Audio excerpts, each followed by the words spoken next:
Hello. First, I accidentally bumped my mic on the way in, so we're going to make sure that it did not move too far from my face.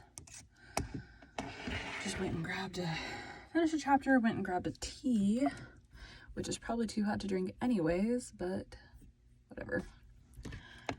And Avonlea 06. Nope, that's the wrong folder. I'm trying to put it in with my audiobooks. There we go. Let's attempt to drink this and see if I die. That's very hot.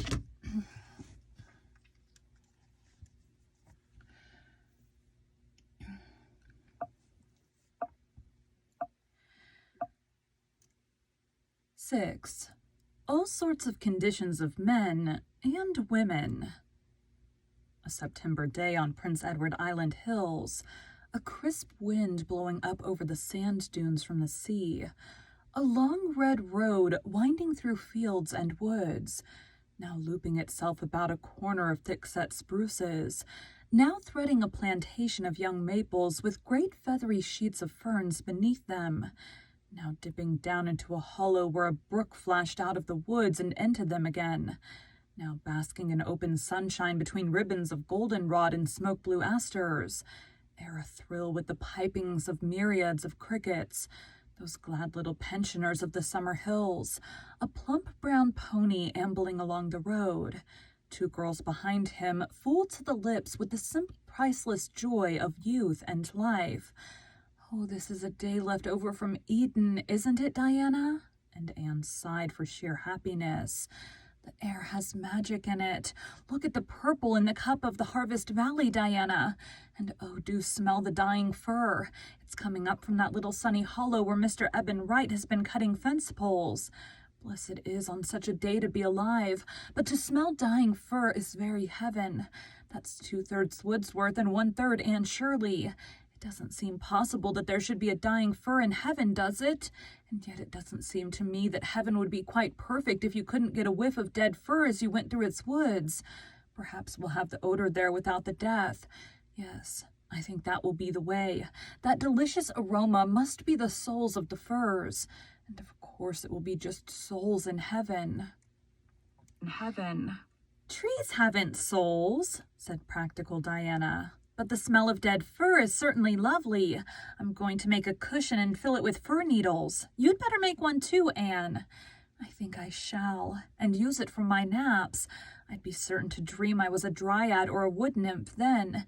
But just this minute I'm well content to be Anne Shirley, Avonlea schoolma'am, driving over a road like this on such a sweet, friendly day.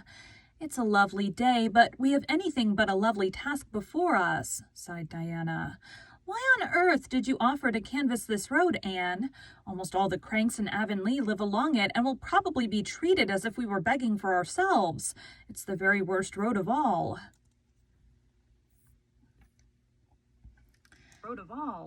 That is why I chose it. Of course, Gilbert and Fred would have taken this road if we had asked them. But you see, Diana, I feel myself responsible for the AVIS since I was the first to suggest it. And it seems to me that I ought to do the most disagreeable things. I'm sorry on your account, but you needn't say a word at the cranky places. I'll do all the talking. Mrs. Lynde would say I was well able to. Mrs. Lynde doesn't know whether to approve of our enterprise or not. She inclines to when she remembers that Mr. and Mrs. Allen are in favor of it. But the fact that village improvement societies first originated in the States is an account against it. So she's halting between two opinions, and only success will justify us in Mrs. Lynde's eyes. Priscilla's going to write a paper for our next improvement meeting, and I expect it will be good, for her aunt is such a clever writer, and no doubt it runs in the family. I shall never forget the thrill it gave me when I found out that Mrs. Charlotte E. Morgan was Priscilla's aunt. It seemed so wonderful that I was a friend of the girl whose aunt wrote Edgewood Days and the Rosebud Garden. Rosebud? Bud. Aunt. It seems so wonderful that I was a friend of the girl whose aunt wrote Edgewood Days and the Rosebud Garden. Where does Mrs. Morgan live? In Toronto, and Priscilla says she's coming to the island for a visit next summer, and if it is possible, Priscilla's going to arrange to have us meet her. That seems almost too good to be true, but it's something pleasant to imagine after you go to bed. The Avonlea Village Improvement Society was an organized fact. Gilbert Blythe was president, Fred Wright vice president, Anne Shirley secretary, and Diana Barry treasurer.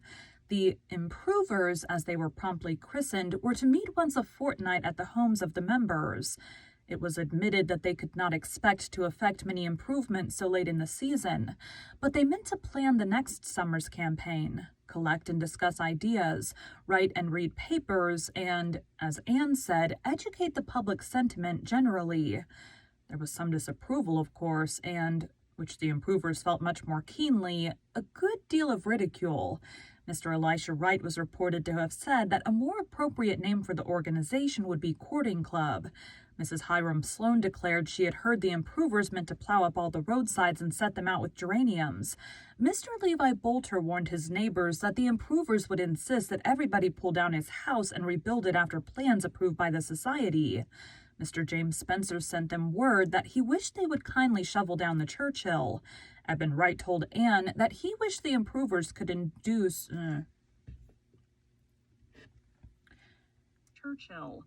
Eben Wright told Anne that he wished the improvers could induce old Josiah Sloane to keep his whiskers trimmed. Mr. Lawrence Bell said he would whitewash his barns if nothing else would please them, but he would not hang lace curtains in the cow stable windows. Mr. Major Spencer asked Clifton Sloane, an improver who drove the milk to the Carmody cheese factory, if it was true that everybody would have to have his milk stand hand-painted next summer and keep an embroidered centerpiece on it. These are silly things. Try some more tea. Still hot. He's on it. In spite of, or perhaps human nature being what it is, because of this, the society went gamely to work at the only improvement they could hope to bring about that fall. At the second meeting in the Barry parlor, Oliver Sloane moved that they start a subscription to reshingle and paint the hall. Julia Bell seconded it, with an uneasy feeling that she was doing something not exactly ladylike. Gilbert put the motion. It was carried unanimously, and Anne gravely recorded it in her minutes. The next thing was to appoint a committee, and Gertie Pye determined not to let Julia Bell carry off all the laurels, boldly moved that Miss Jane Andrews be chairman of said committee.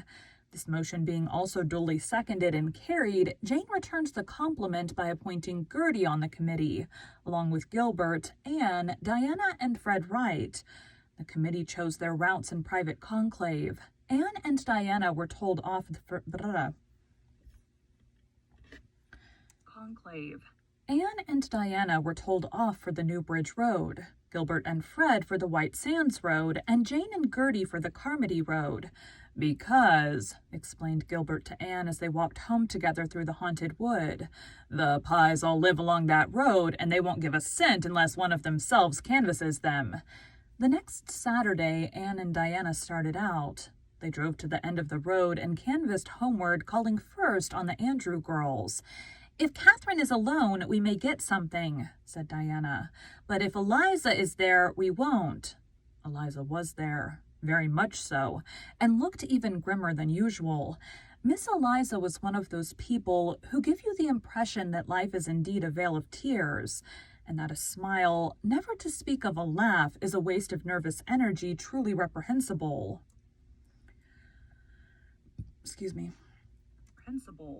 The Andrew girls had been girls for 50-odd years and seemed likely to remain girls to the end of their earthly pilgrimage.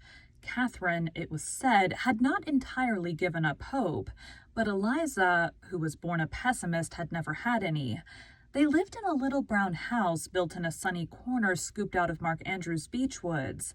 Eliza complained that it was terrible hot in summer, but Catherine was wont to say it was lovely and warm in winter. Eliza was sewing. Eliza was sewing patchwork, not because it was needed, but simply as a protest against the frivolous lace Catherine was crocheting. Eliza listened with a frown, and Catherine with a smile as the girls explained their errand. To be sure, whenever Catherine caught Eliza's eye, she discarded the smile in guilty confusion, but it crept back the next moment. "If I had money to waste," grimly. moment. If I had money to waste, said Eliza grimly, I'd burn it up and have the fun of seeing a blaze maybe, but I wouldn't give it to that hall, not a cent. It's no benefit to the settlement, just a place for young folks to meet and carry on when they're better be home in their beds. They's better.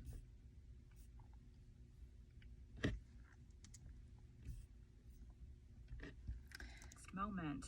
If I had money to waste, said Eliza grimly, I'd burn it up and have the fun of seeing a blaze maybe, but I wouldn't give it to that hall, not a cent. It's no benefit to the settlement, just a place for young folks to meet and carry on when they's better be home in their beds. I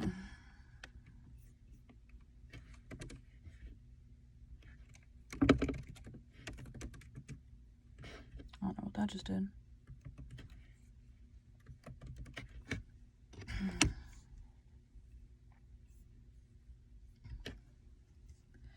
Beds.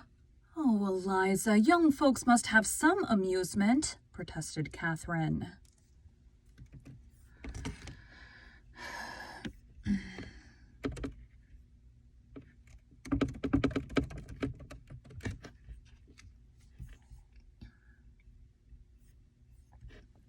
Catherine.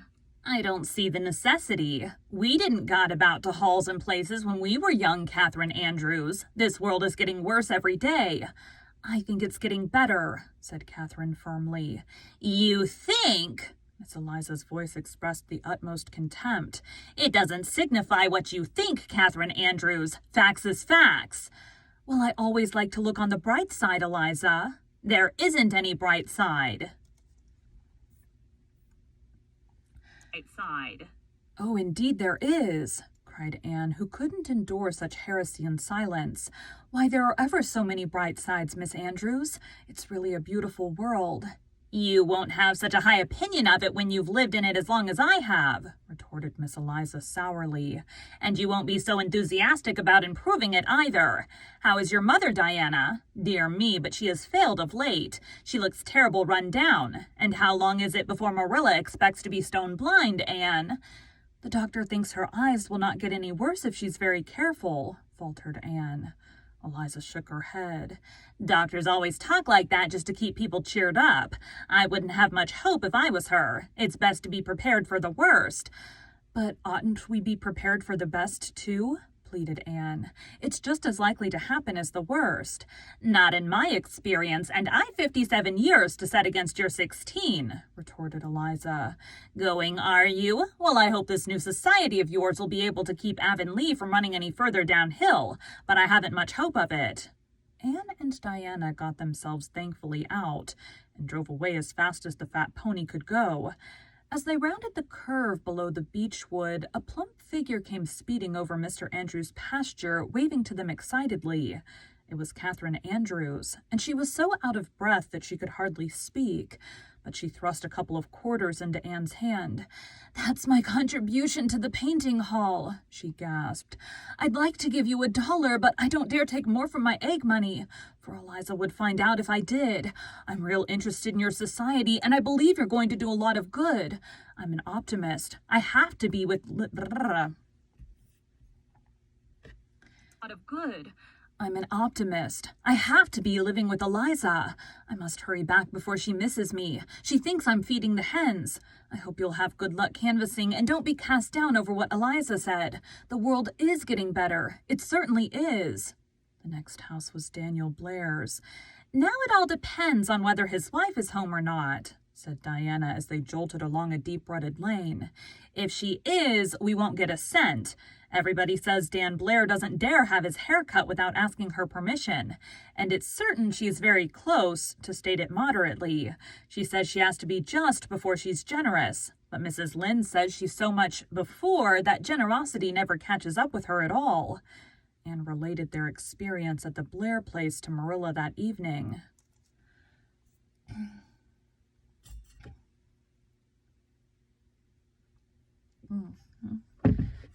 Cut. Evening. We tied the Evening. horse and then rapped at the kitchen door. Nobody came, but the door was open and we could hear somebody in the pantry going on dreadfully. We couldn't make out the words, but Diana says she knows they were swearing by the sound of them. I can't believe that of Mr. Blair, for he's always so quiet and meek. But at least he had great provocation, for Marilla, when that poor man came to the door, red as a beet, with perspiration streaming down his face, he had on one of his wife's big gingham aprons. I can't get this darn thing off, he said, for the strings are tied in a hard knot and I can't bust 'em, so you'll have to excuse me, ladies. We begged him not to mention it and went in and sat down. Mr. Blair sat down too. He twisted the apron around to his back and rolled it up, but he did look so ashamed and worried that I felt sorry for him, and Diana said she feared we had called it an inconvenient time. Oh, not at all, said Mr. Blair, trying to smile. You know he's always very polite. I'm a little busy getting ready to bake a cake, as it were. My wife got a telegram today that her sister from Montreal is coming tonight, and she's gone to the train to meet her and left orders for me to make a cake for tea. She read out the recipe and told me what to do, but I've clean forgot half the directions already, and it says flavor according to taste. What does that mean? How can you tell? And what if my taste doesn't happen to be other people's taste? Would a tablespoon of vanilla be enough for a small layer cake? I felt sorrier than ever for the poor man. He didn't seem to be in his proper sphere at all. I had heard of henpecked husbands, and now I felt that I saw one. It was on my lips to say, Mr. Blair, if you'll give us a subscription for the hall, I'll mix up your cake for you. But I suddenly thought it wouldn't be neighborly to drive too sharp a bargain with a fellow creature in distress, so I offered to mix the cake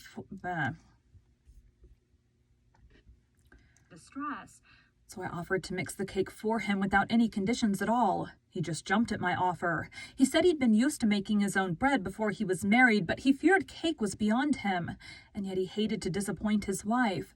He got me another apron, and Diana beat the eggs, and I mixed the cake. Mr. Blair ran around and got us the materials. He had forgotten all about his apron, and when he ran, it streamed out behind him, and Diana said she thought she would die to see it. He said he could bake the cake all right. He was used to that, and then he asked for our list, and he put down $4. So you see, we were rewarded. But even if he hadn't given a cent, I'd always feel that we had done a truly Christian act in helping him. Theodore White's was the next stopping place. Neither Anne nor Diana had ever been there before, and they had only a very slight acquaintance with Mrs. Theodore, who was not given to hospitality. Should they go to the back or front door? While they held a whispered consultation, Mrs. Theodore appeared at the front door with an armful of newspapers. Deliberately, she laid them down one by one on the porch floor and the porch steps, and then down the path to the very feet of her mystified callers. Will you please wipe your feet carefully on the grass and then walk on these papers? She said anxiously. I've just swept the house all over, and I can't have any more dust tracked in. The path's been really muddy since the rain yesterday.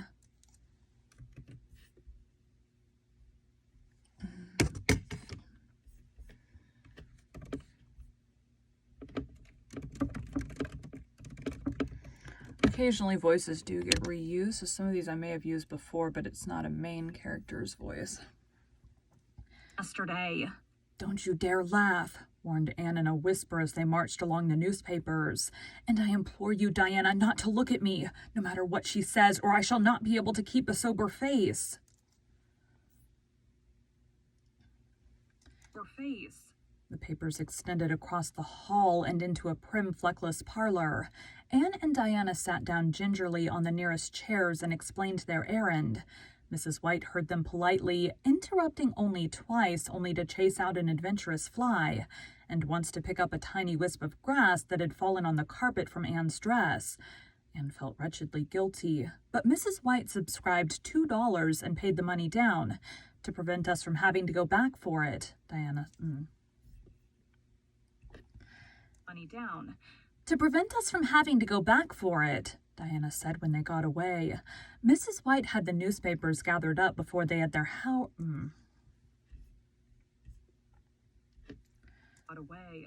Mrs. White had the newspapers gathered up before they had their horse untied, and as they drove out of the yard, they saw her busily wielding a broom in the hall. I've always heard that Mrs. Theodore White was the neatest woman alive, and I'll believe it after this, said Diana, giving way to her suppressed laughter as soon as it was safe. I'm glad she has no children, said Anne solemnly. It would be dreadful beyond words for them if she had. At the Spencers, Mrs. Isabella Spencer made them miserable by saying something ill-natured about everyone in Avonlea. Mr. Thomas Bolter refused to give anything because the hall, when it had been built 20 years before, hadn't been built on the site he recommended. Mrs. Esther Bell, who was the picture of health, took half an hour to detail all her aches and pains, and sadly put down 50 cents because she wouldn't be there that time next year to do it. No, she would be in her grave. Their worst reception, however, was at Simon Fletcher's. When they drove into the yard, they saw two faces peering at them through the porch window. But although they rapped and waited patiently and persistently, nobody came to the door. Two decidedly ruffled and indignant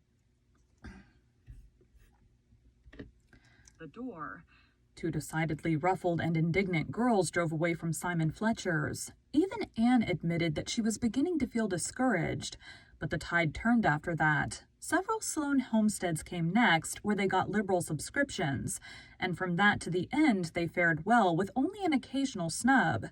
Their last place of call was at Robert Dixon's by the pond bridge. They stayed to tea here. Although they were nearly home, rather than risk offending Mrs. Dixon, who had the reputation of being a very touchy woman.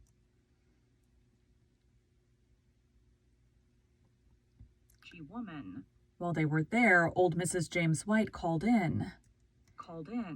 I've just been down to Lorenzo's, she announced. He's the proudest man in Avonlea this minute. What do you think? There's a brand new boy there, and after 7 girls, that's quite an event, I can tell you. Anne pricked up her ears, and when they drove away, she said, I'm going straight to Lorenzo White's. I'm getting a phone call. Reject. This is Mrs. James.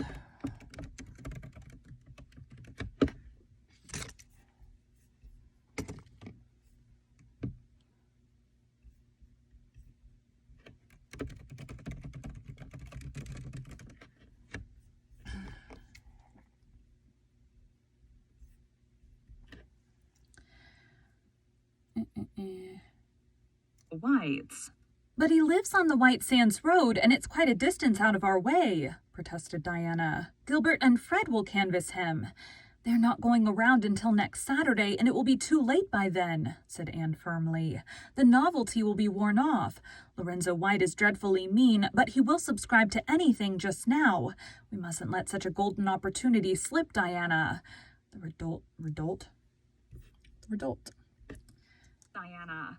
The result justified Anne's foresight. Mr. White met them in the yard, beaming like the sunspot upon an Easter day. When Anne asked for a subscription, he agreed enthusiastically. Certain, just put me down for $1 more than the highest subscription you've got.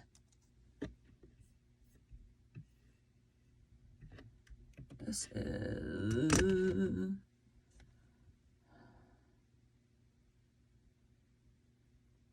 Lorenzo White. There's a lot of new characters in this one. And they will probably only talk the one time.